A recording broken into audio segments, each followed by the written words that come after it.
First of all, it's such a great honor to spend this time with you, to have spent time with you down in LA last month, and just to sort of have gotten to know you over the last couple of days. Thank you. Thank you for availing yourself. Thank you for what you do. Thank you. You know, as I said, it's World AIDS Day, and here we sit in our nation's memorial. You've had that beautiful opportunity last evening with the crowd and the energy and the spirit to feel what I really believe is a space that's a holder of energy. With this being the 35th World AIDS Day observance, what are your thoughts today on this day? And also, when we gathered last night in the circle of friends, and I said your name is over there engraved, and you've made your way over. What does that mean to you?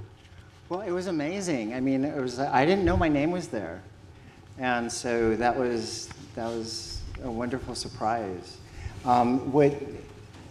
World AIDS Day, I was diagnosed HIV positive 35 years ago.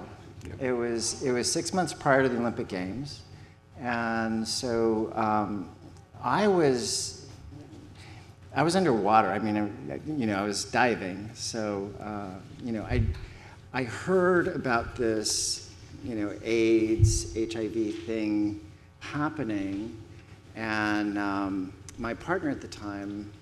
He was going into the hospital. As it turned out, he had pneumocystis pneumonia. We got our diagnosis around the same time that I was HIV positive. And at that time in '88, my thought was it was an important year, it was an Olympic year. So, I felt that I didn't want to waste my coach's time, my teammates' time. So my thought was if I was HIV positive, I was training in Florida. And so I was going to pack my bags and go home, lock myself in my house and wait to die. Because that's how we thought of HIV at that time. Right. And so my doctor, who was also my cousin, he said that it was probably, because I did the HIV test anonymously, and he said the healthiest thing for you would be to continue diving. And so, it was much more positive to focus on, I had something positive to focus on, my diving. And so I think that's a big part of why I'm here. Right. Because I continued on. I didn't get so immersed like so many of my friends who were diagnosed back then in their disease. They allowed the disease to define them. And so I didn't. I had a job to do. Right. So that was just an incredible blessing. And we've come so far, but we still have so much work to do. Right. Right. As far as education, awareness, removing stigma, reaching out to marginalized communities. And we need to. The reason why we have memorials, why do we have a memorial or have history, is to learn from our mistakes. Right. And so hopefully we continue that so we don't make the same mistakes again. I mean, that's the hope. Right. And that's really powerful, as you've said, the fact that you had something so incredibly large to focus on. And also the fact that as a competitive Olympian, obviously a certain degree of structure in your life, right? Up at ungodly hours and going on. If you could share just a little bit about how you see potentially that intersectionality of your the structure you had in your life, the competitive nature, what was going on, and how that perhaps has parlayed into, from then to now also, your ongoing ability to sustain. Well, I have to say this. I don't view myself as a competitor.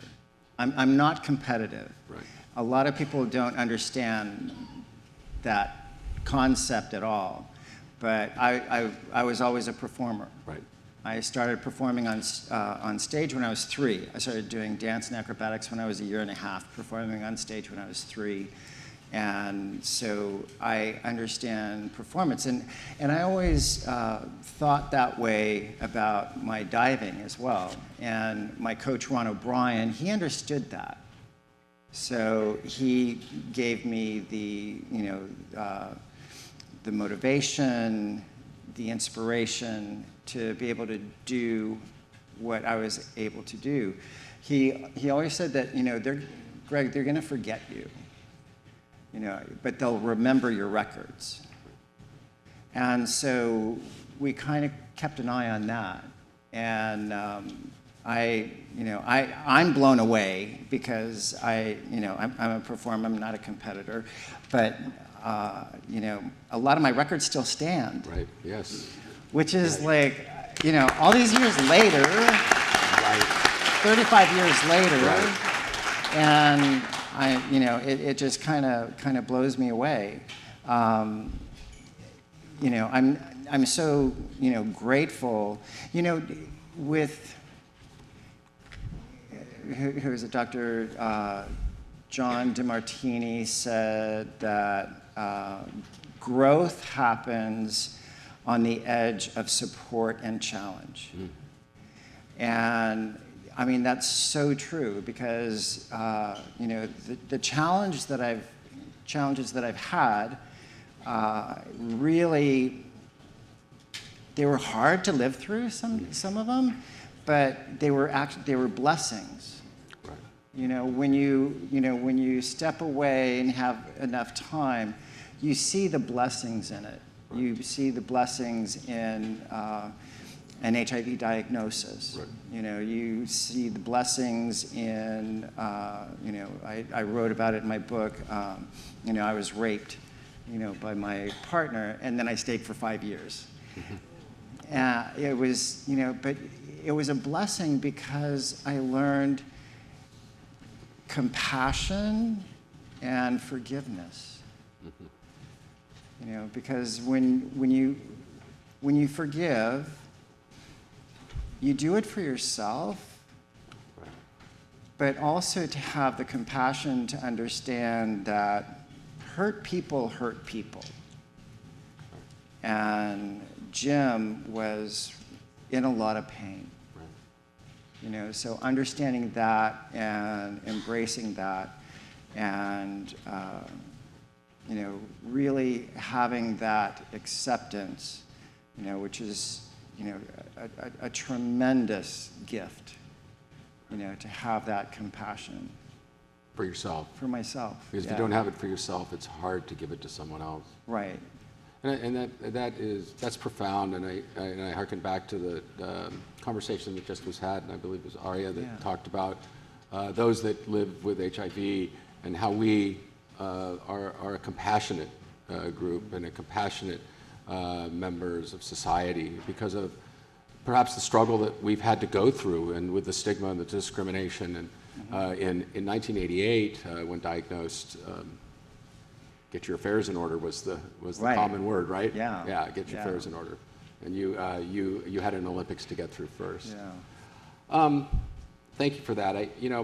I also want to put a plug in. A number of months ago, I started following Greg on Instagram, and Greg does a morning thought, and it's powerful and it's spiritual, and in getting to know you, I would be curious about your journey and how perhaps the HIV has informed some of your own spiritual journey, because obviously and clearly, and I think probably the audience can feel it, there's a centeredness that's there. I don't know about the centeredness, but I'm pretty off the wall. But the most important work that we do as human beings is ourselves. Right. That's the most important work that we can do. There's so much more that I need to work on, for myself and humanity. Because when you work on yourself, it really spills over to everything and everyone, all the lives you touch. So that's probably the most important work that, that I'm focused on right now. And you share that, which is beautiful, because that's a selfless act, right? When we work on ourselves, I believe that, we're doing it, of course, for ourselves, but then we have the ability to radiate that out to others in that process. Right. We're both born in the same year, so we're contemporaries. And as I, at least at this stage of my life, I have the opportunity, and I see it, of hearkening back and sort of looking at the chapters, if you will, of my life, and allowing them to sort of resonate today and become relevant for me today. We talked a little bit about that driving in from the airport yesterday. As you look back across what is an incredible life, and you look at what you would see to be perhaps your greatest challenge, but also a greatest accomplishment, what kind of comes to mind for you? My greatest challenge actually started at the start of my life. My biological mother was 16 when she had me. I was born in, so much shame, and I felt like a throwaway child. And so that's been my biggest challenge, because I still have issues of, of attachment, feeling like a throwaway child. The fear of abandonment. That's huge for me. And I'm working on it, and working on that place of forgiveness. But there's always, whenever you have something like that, there's a polarity. So I'm so grateful that my mother gave me up. My biological mother gave me up, because I had an incredible mother who raised me, that I love and miss dearly every day. She was incredible. It was, she didn't just tell me she loved me, she showed me. She showed me that she loved me. I mean, I remember I was at Junior Olympics, National Junior Olympics. I was really kind of stressed, because that was my first national event in diving, and I wasn't diving up to what I was capable of. And so if they cut to 16, I was 16th. If they cut to 12, I was 12th. And so, there was a break, before the finals, and we went to grab a bite to eat. And I was really, really upset. So I wasn't hungry. I wasn't going to go in. And my mother stayed with me in the car, and she asked me what's going on. I said, well, I'm letting everybody down. I was disappointing everybody. I wasn't diving up to, what I know that I'm capable of. And I just want to go home. And she said, okay. It was perfectly okay for her. Yeah. She said, it's okay, we can pack up. We don't have to go back to the pool. That's all right. And then that kind of struck me. I was like, well, yeah, I think I just have 2 more dives, and I think I can get through. I feel like I should, Right. We came all that way. It was in Colorado Springs. We lived in Southern California. And so, but she made me promise. She said, okay, before you do your dive, I want to see you smile. Right. And I got on the board for that first dive in the finals, and I set the board. They had made the announcement, and I looked towards my mom, and she's pointing to... and I started laughing. I was like, oh my God. Okay, so and I was smiling. I jumped into, after the 2 rounds of dives, I jumped into second place. I tied for second place at the Nationals, just on those 2 dives. So the diving thing, you know, it wasn't, it was up to me. She always said, you know, I want you to be happy, I want you to have fun. Right. And so in that way, you know, she really taught me that I'm making choices. You know, that everything that I do, I'm making the choice. Right. And, you know, so, and also by understanding that you're making choices, you're also taking responsibility. Right. Right. You know, and so she taught me that incredible lesson of life. Right. Because if you are making the choice yourself and not being pushed or forced, you have the ability to sort of embrace it a bit more, right? Yeah. Because it's your choice. And maybe you then find that joy. Well, I mean, and sometimes too, you know, I have, you know, because a lot of times I can be rather submissive, so it's like, oh, yeah, you decide for me, you know, so, but there again, you're not taking responsibility. Right. So I have to be mindful of that I'm not manipulating, Right. you know, a situation that I am understanding, you know, every choice that you make has a consequence, you know, and that consequence can be good or bad, but ultimately you are making those choices. Right. Right. And live with the consequences of the back end. Right. Yeah. Which I think is an incredible lesson that many today perhaps aren't getting, or as an old person myself, maybe I just look at it that way. Yeah, I mean, because like you can play the blame game, Right. you know, and that to me is just so silly, you know, to blame somebody else. I mean, you know, in a lot of things that, you know, we don't think are in our power, you know, that we do have that ability to stand up and walk away. Yeah. Dive or not dive. Yeah, Right. dive or not dive, yeah. So as we sit here, and as Tootie had indicated, one of her hashtag heroes is Ryan White. Yes. Right. And some may or may not be aware, but this is a beautiful sculpture. I think there were four. I think there were four.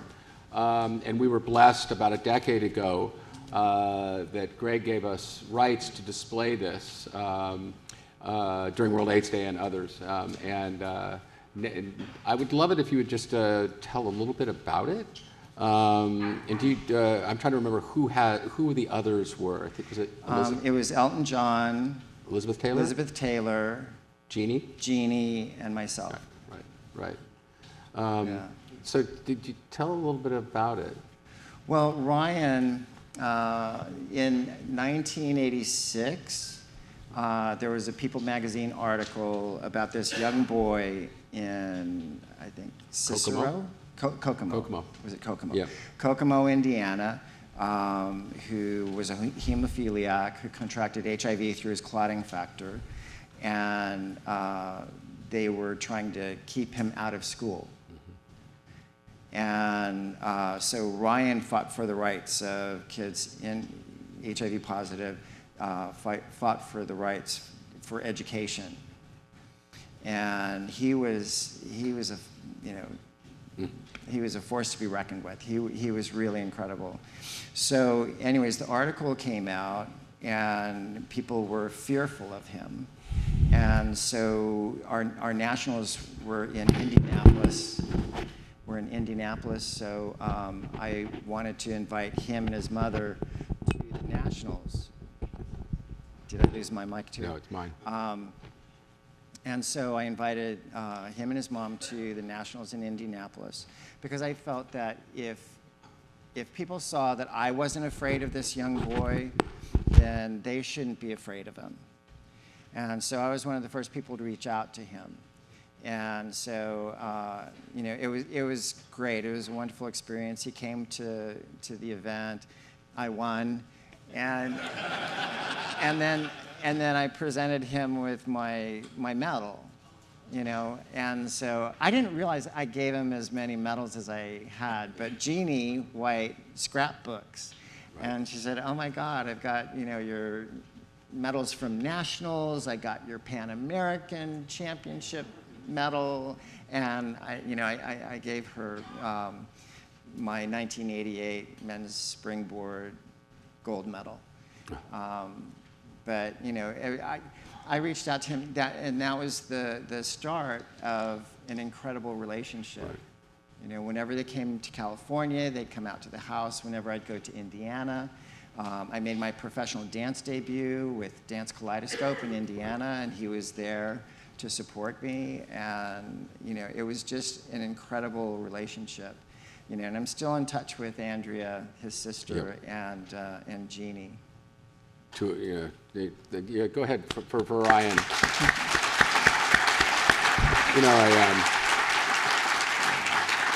And I think it speaks to the real impact that stigma and discrimination can have upon the broad society when it's directed at one segment of the population. And as Aria was saying, trans rights opens the door for so many others to be able to live authentically. And I was so honored to work with Jeannie and the hemophilia community in putting in a hemophilia memorial here to remember how, because of the lack of response and action, half of the hemophiliacs in America died in a 10-year period because of a tainted blood supply. So I think it's important to remember that. And this is going to be now going to? The Damien Center in Indianapolis. They provide services to the HIV/AIDS community, and it's kind of like a one-stop shop. I was introduced to the Damien Center through Ryan many years ago, and they were bursting at the seams. So they offer housing, finding housing, health care, psychological counseling, dental, vision. They have a food bank. I mean, it really is a full service. And so they just broke ground earlier this year on a new facility so that they can service more people. So I'm hoping to raise enough money to dedicate the Welcome Center for Ryan White.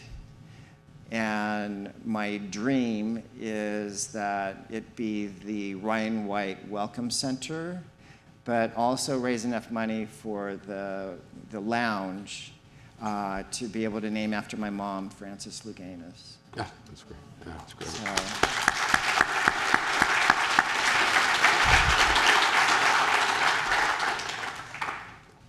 So yesterday when we got in from the airport and Greg's staying out at the lodge at the Presidio, so plug in for the lodge and the inn at the Presidio, who've been very generous to support us during World AIDS Day. We sat and we went to the food trucks and we got a little bit of lunch and we went and sat inside at a table and a couple came by. They were of a generation perhaps similar to mine or a little bit older. And I can remember looking at the gentleman who was thumbs up and, thank you, acknowledging you to a great degree probably as a hero of his, right? And so as we look at heroes in our own lives, and you obviously in many ways, because of your athletic accomplishments and your artistry, your activism, your spiritual journey, your conquering addiction, you're a hero to so many on so many different levels. But I would be curious, when you think about it in your own lens, who do you look to as heroes? Well, I always encourage, when I'm talking to young kids, I really encourage them to look at themselves.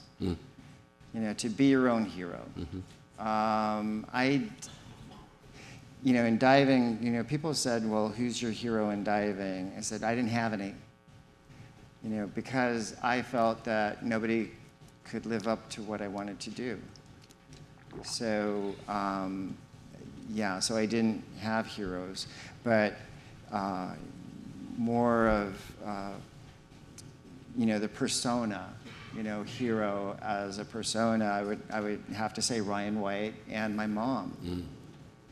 That they really exemplified so much good and strength, which I don't always feel I have. Right. Right. Great. So I've got a final question. We sit here in this hallowed ground that is a holder, I believe, of energy and spirit. It's a dell. It's had over 500,000 volunteer hours dedicated. It's had weddings and memorial services and celebrations like last night. And it's a space where people visit for so many different reasons. If we were to plant a time capsule underneath us in this meadow, and that would be opened in 75 years, what message would you want to leave today for them tomorrow?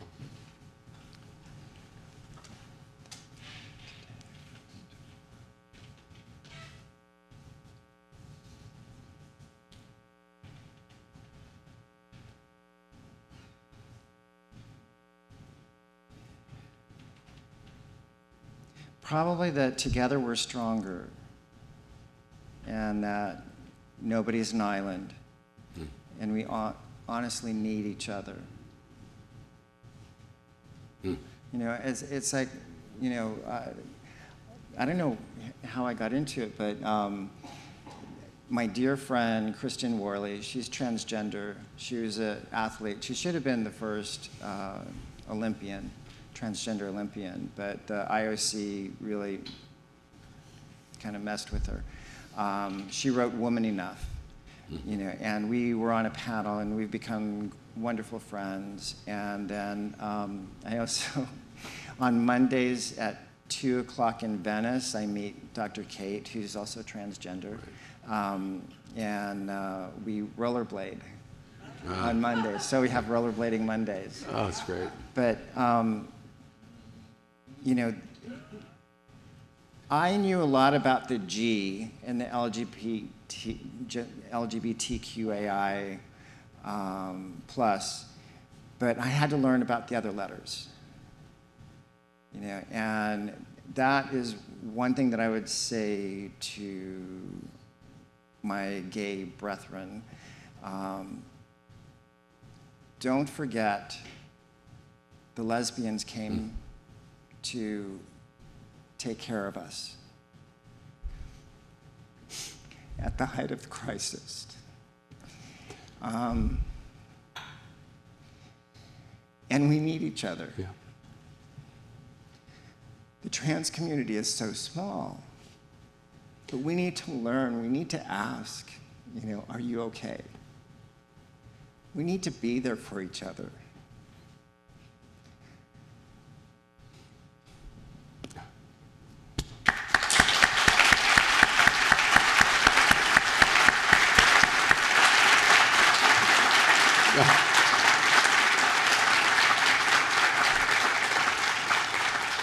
Thank you.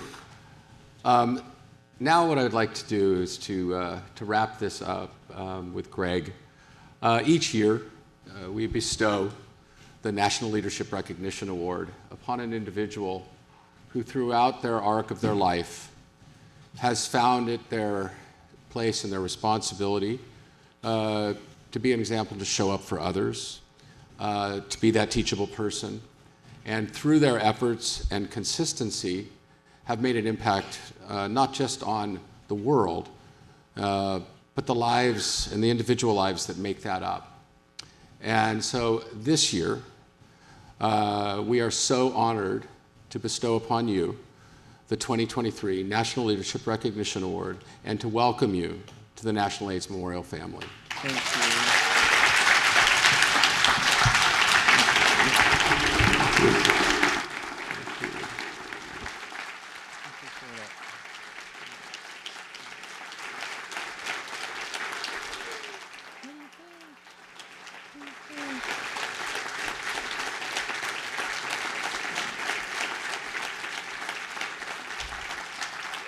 Thank you.